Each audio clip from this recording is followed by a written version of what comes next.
Sebelum lanjut ke videonya, mohon dibantu like dan subscribe dulu. Terima kasih.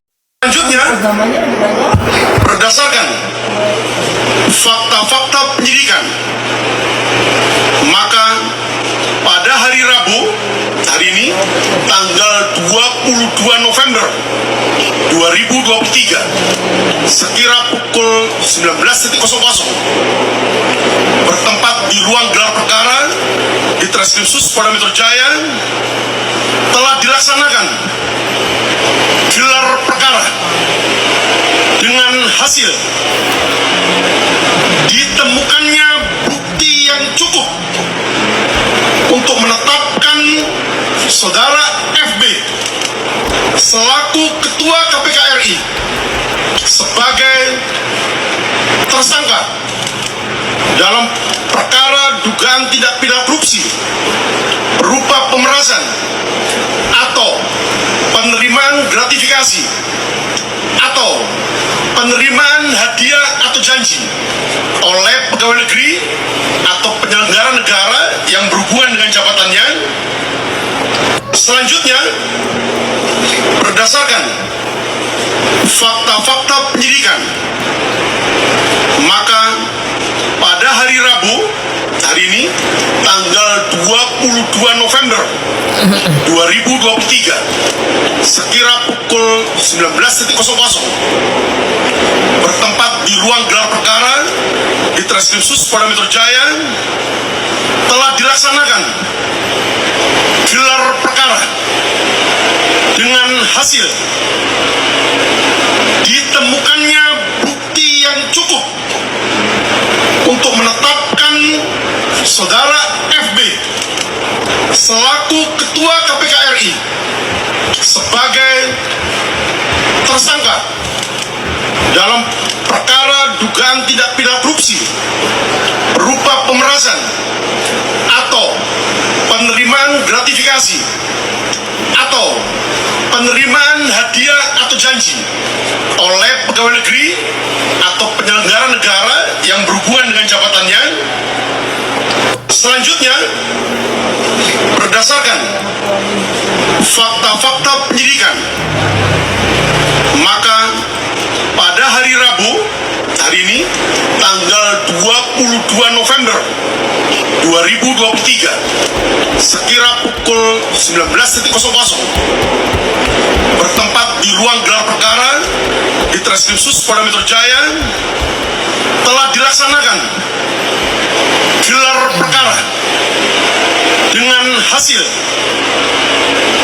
ditemukannya bukti yang cukup untuk menetapkan saudara FB selaku Ketua KPK RI sebagai tersangka dalam perkara dugaan tindak pidana korupsi berupa pemerasan atau penerimaan gratifikasi atau penetapan Firly Bahuri atau Ketua KPK Republik Indonesia sebagai tersangka dugaan pemerasan terhadap Menteri Pertanian Yassin Limpo adalah potret buram penegakan hukum di Indonesia.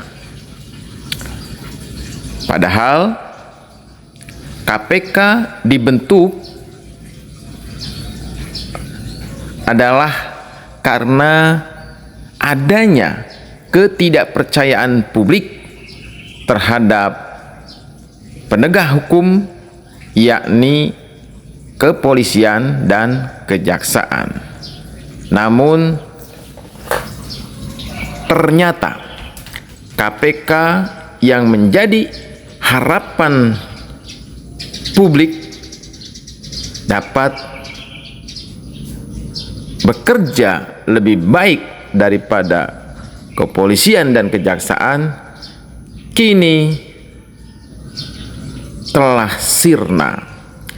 Harapan publik akan adanya supremasi hukum yang memposisikan hukum sebagai panglima di negeri ini telah pupus dengan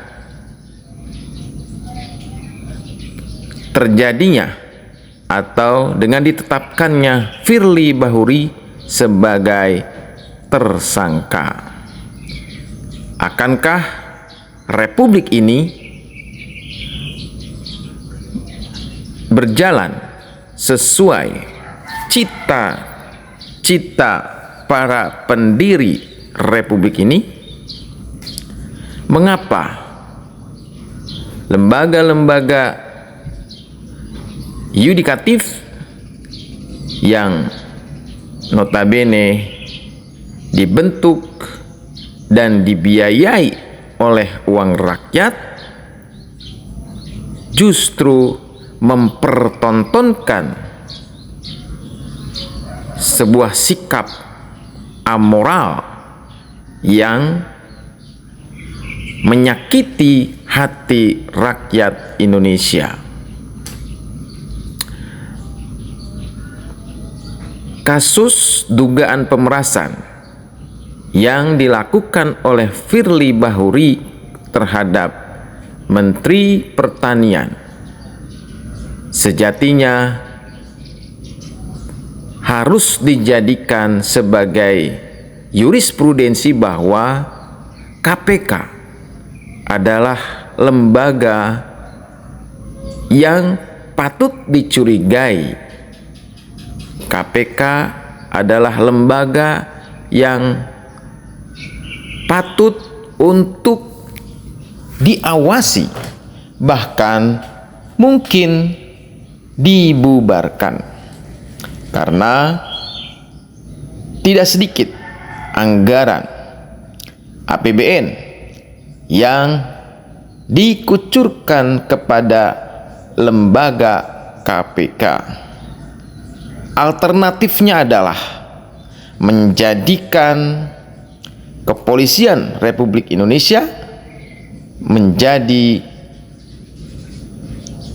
lembaga penegak hukum atau institusi penegak hukum yang profesional dengan pengawasan super ketat oleh DPR dan masyarakat seluruh Indonesia. Karena ini adalah presiden buruk bagi penegakan hukum.